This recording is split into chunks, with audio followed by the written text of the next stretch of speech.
Assalamualaikum warahmatullahi wabarakatuh. Saya Puspa Swada, kelas E Manajemen Pagi, mata kuliah Manajemen Keuangan. Di sini saya akan menjelaskan tentang bagaimana menurut Anda menyadarkan masyarakat pentingnya menurunkan perubahan iklim atau menghentikan perubahan iklim. Saya menghimbau bahwasanya pemerintah untuk mendukung masyarakat dalam berupaya menangani perubahan iklim yang dapat mengurangi dampak negatif. Di sini saya akan memberikan beberapa poin yang dapat dilakukan masyarakat. Gimana sih pentingnya menurunkan perubahan iklim atau menghentikan perubahan iklim? Di antaranya yaitu 1. Penghematan di setiap aktivitas sehari-hari masyarakat. Itu contohnya seperti mengurangi penggunaan listrik yang berlebihan. 2. Selain itu, masyarakat dapat beralih dari penggunaan kendaraan pribadi ke transportasi publik, menggunakan transportasi yang lebih ramah lingkungan. Contohnya itu seperti angkutan umum. Yang ketiga, mengurangi pemakaian atau penggunaan dari bahan plastik yang berlebihan. Menerapkan prinsip mengurangi limbah sehingga dapat mengurangi produksi sampah yang sulit untuk didaur ulang. Contohnya seperti saat lagi kita sekolah kan, membiasakan membawa bekal dari rumah supaya tidak banyak mengkonsumsi banyak jenis makanan yang menggunakan wadah plastik. Selain itu, mengurangi limbah, kita juga jadi terampil menjaga kebersihan lingkungan sekitar. Keempat yaitu memanfaatkan kembali barang yang mendaur ulang barang.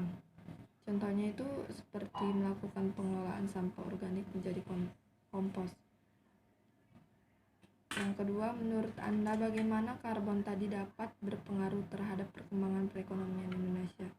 Semakin berkembangnya negara Indonesia, di Indonesia juga mencegah dampak perubahan iklim yang lebih parah. Sehingga beberapa negara sepakat melakukan penurunan jumlah emisi gas rumah kaca di masing-masing negara. Lalu dibuatlah kesepakatan bersama untuk mewujudkan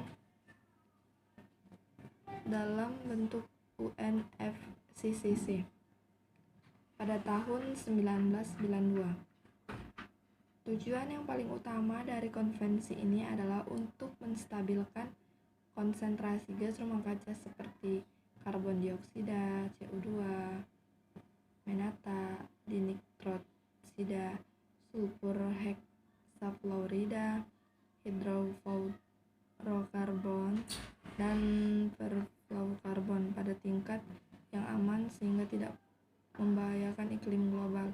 Menurut saya, karbon dapat berpengaruh ketika negara Indonesia melakukan penurunan jumlah emisi gas rumah kaca, lalu memanfaatkan iklim yang cukup baik ini. Karena keuntungan dalam mekanisme perdagangan karbon cukup besar, diantaranya yaitu seperti 1. Sumber dana. Sumber dana ini dalam konteks CDM, Indonesia sebagai negara non-aneks 1 memiliki potensi menjadi negara tujuan utama investasi proyek berbasis penurunan emisi dari negara aneks 1.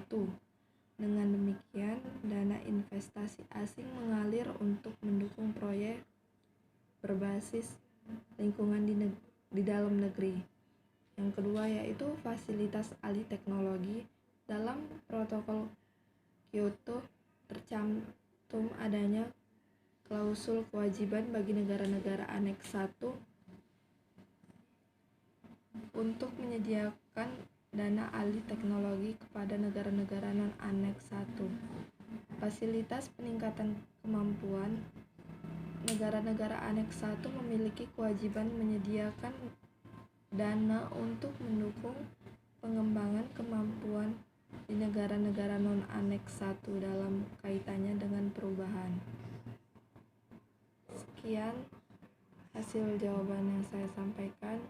Jika ada salah kata, saya mohon maaf. Saya akhiri dengan Assalamualaikum warahmatullahi wabarakatuh.